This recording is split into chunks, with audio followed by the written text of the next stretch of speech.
बालक ने जोड़ लिया उस शिव। अब देखिए लाया तो पत्थर था किंतु उसके अंदर भी शिव का दर्शन होने लगा।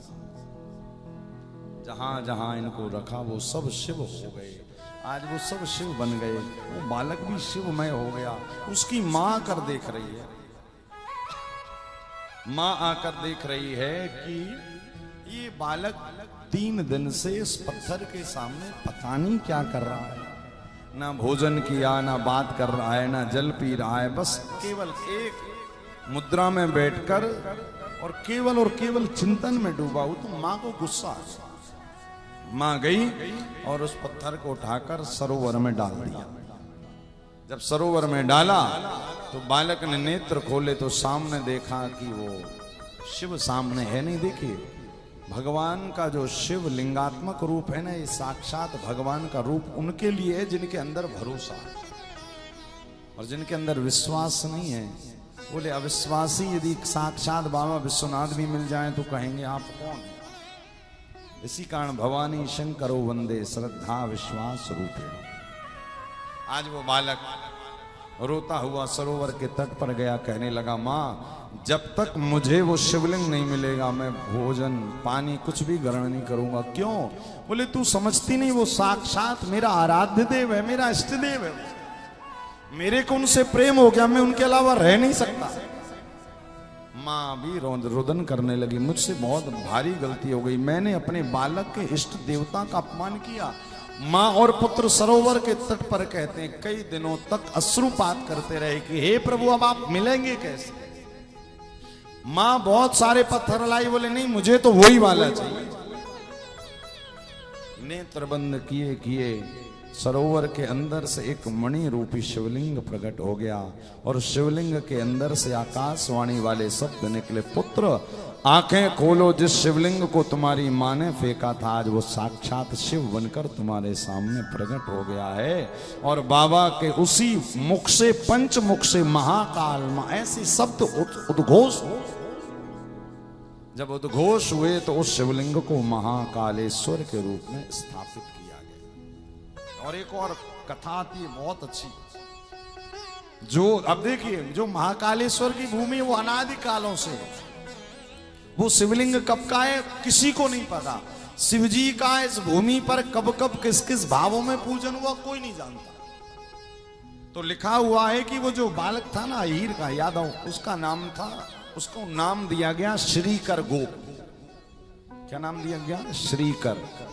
श्री मतलब लक्ष्मी, कर मतलब हाथ।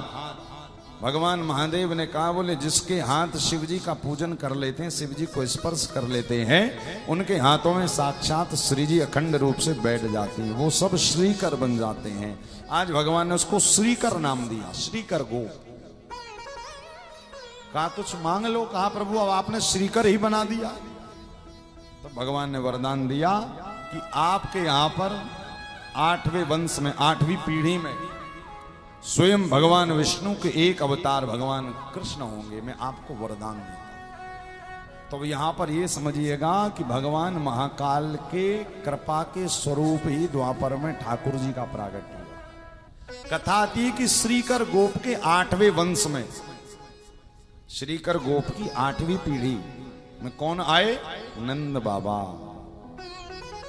नंद बाबा का प्राय ये श्रीकर गोप की पीढ़ी में आए। और 8वीं पीढ़ी में जब नंद बाबा आए तो बताओ कन्हैया का जन्म तो हुआ था कहां पर? मथुरा में। किसके यहां पर? वसुदेव और देवकी के यहां। भला नंद बाबा के यहां कैसे आ गए? तो ये जितनी भी लीला रची, जितनी भी रचना रची, सब योग माया। योग माया किसके अधीन रहती? हमेशा महादेव की। महादेव ने योग माया को आदेशित किया, योग माया पहुंची है और मथुरा में जन्मे कन्हैया को पहुंचा दिया नंद बाबा के यहाँ। भले 11 वर्ष 52 दिन, किंतु भगवान शिव ने वरदान दिया था तो आज वो वरदान सिद्ध हो गया। कहा तुम्हारी पीढ़ी में 8वीं पीढ़ी में साक्षात भगवान कृष्ण आएंगे। और आज वही श्रीकर गोप का 8वां वंशधर हुआ नंद, और नंद के यहाँ पर भगवान नंद नंदन बनकर आ गए। आज भैया महाकाल की कृपा हो तो क्या कुछ संभव नहीं है जीवन।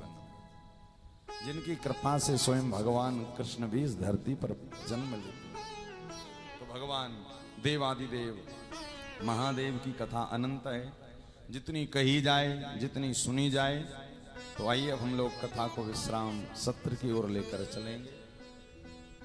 और जो भी भक्त टीवी पर, यूट्यूब, फेसबुक पर कथा सुन रहे हैं या जो यहाँ पर भी हैं, तो जिसकी जब जाने की टिकट हो उसके हिसाब से आप निकलिएगा। कोई आज जाने वाले हैं, कोई कल निकलने वाले हैं। और इसके बाद आपको सीधे संस्कार और सत्संग के माध्यम से और हमारे यूट्यूब, फेसबुक के माध्यम से गया की कथा आप सबको सहज और सरल रूप में श्रवण करने मिलेगी। और गया आना चाहते हैं तो आप जरूर आ सकते हैं। आइए कुछ सूचनाएं, घोषणाएं, उसके बाद हम शिव महापुराण के 12 ज्योतिर्लिंगों का अंतिम श्लोक सुनकर फिर इस कथा को विराम करेंगे। और कथा विराम के बाद में यहाँ से आपको रुद्राक्ष वितरित किया जाएगा, तो सभी लोग रुद्राक्ष लेकर जाएंगे। और सत्संग पर जो लोग कथा सुन रहे हैं उनको डेट का बहुत ज्यादा कंफ्यूजन रहता है, तो भैया 7 सितंबर से 22 सितंबर तक कथाएं गया जी हैं। और जो यजमान बन रहे हैं वो 7 दिन के यजमान बन रहे हैं। जो आप राशि जमा कर रहे हैं उसमें 7 दिन की सेवा रहेगी, आपकी कमरे की, रुकने की, पोथी पाठ, तर्पण, पिंडदान, ब्राह्मण भोजन। और उसके बाद जो दूसरी कथा, पहली भागवत की, दूसरी शिव महापुराण की, तो सारे संस्थान के आप सब लोग नंबर नोट कर लेंगे।